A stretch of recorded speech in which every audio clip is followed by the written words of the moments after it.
Industrialization and urbanization in Winston-Salem during the post-Civil War era can largely be attributed to two major aspects: railroads and tobacco. Even today, in the 21st century, as one looks around Winston-Salem, the evidence of the earlier industrial growth and the rapid immigration is unmistakable. The factories, the railroads, the buildings, and the paintings that were left behind are all foundational pillars to today's city. Although the South started early to build railways, it concentrated on short lines linking cotton regions to oceanic or river ports, and the absence of an interconnected network was a major handicap during the Civil War. Meanwhile, the North and Midwest constructed networks that linked every city by 1860. The South would not follow suit until after the war had ended. The first train that passed through Winston-Salem came slowly on from the east, with the train of cars in front being pushed by the engine behind them. Mr. Henry Watkins, who was the first section superintendent, sat on top of the front car and was the first person to ride over and into Winston. This connectivity created by the first railroad in Winston-Salem began a new era of economic, political, and social prosperity. Both the prominent figures and local residents of Winston-Salem advocated for the building of more railroads, and their efforts were very successful. The new railroads led to massive growth.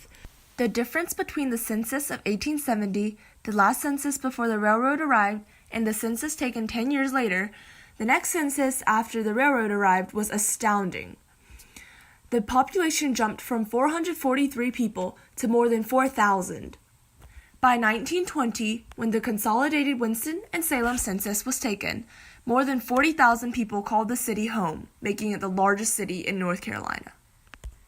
The societal impact was also enormous. The railroad was essentially an overnight sensation, transforming people's lives in an instant. It made out-of-town travel possible for many who had never even been outside the county. Now, people could make a trip to Greensboro or other nearby towns connected by the railroad and be home by nightfall. Excursions to and from the city became instantly popular. One report noted a September 1873 excursion from the Greensboro area that brought 1,300 people to Winston-Salem. Upon their arrival, they were greeted by the Salem Brass Band, and the streets were lined with vendors to greet them.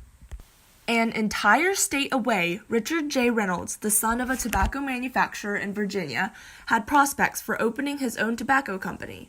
In October of 1974, he bought a plot of land in Winston and sold all of his shares in his father's tobacco company in order to open up his own tobacco company in North Carolina.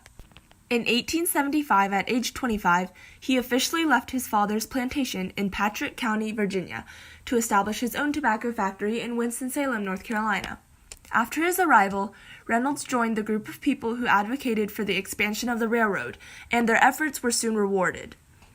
Even more railroad lines were built through Winston.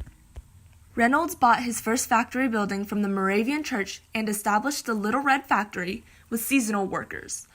The first year, he produced 150,000 pounds of tobacco. By the 1890s, production had increased to several million pounds a year. The company's factory buildings were the largest buildings in Winston-Salem, with new technologies such as steam power and electric lights. The oldest Reynolds factory that is still standing today was built in 1892 and used as the second primary factory building back in the day. At the beginning of the 1900s, Reynolds bought most of the competing tobacco factories in Winston-Salem, and the company produced 25% of America's chewing tobacco. 1907's Prince Albert Smoking Tobacco became the company's national showcase product, which led to high-profile advertising in New York City's Union Square.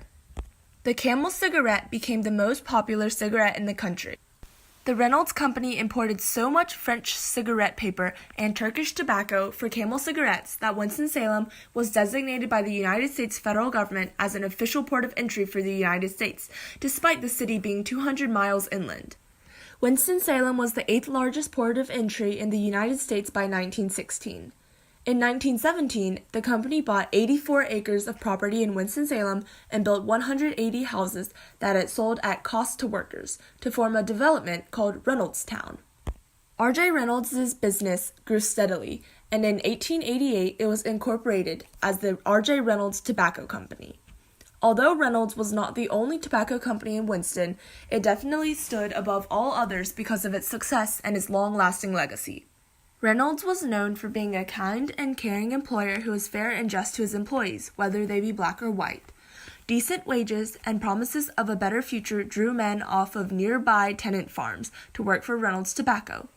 More unskilled workers migrated to work at R.J. Reynolds and other companies based in Winston. This mass migration led to a shift in the population during this time period. The demand for skilled artisans and craftsmen diminished, while the number of unskilled workers in Winston rose as more big businesses similar to R.J. Reynolds were established in Winston-Salem. According to the census of 1850 and the census of 1880, the number of people who identified themselves as artisans, including tailors, shoemakers, and other specialized craftsmen, declined drastically. As a result of the nationwide movement of industrialization and improved technology, factory-produced goods rather than handmade goods became the norm. Now only the elite few served as consumers for these craftsmen who could actually afford such luxury items. Not only did R.J. Reynolds change the city of Winston-Salem, but it also changed the surrounding countryside. His wife, Catherine Smith Reynolds, and he decided to build their estate, named the Reynolda House, a couple of miles away in what was once just open farmland. As the company grew, so did Winston-Salem. By 1920, after Winston and Salem consolidated to form the city of Winston-Salem, there were more than 40,000 people who called this place home.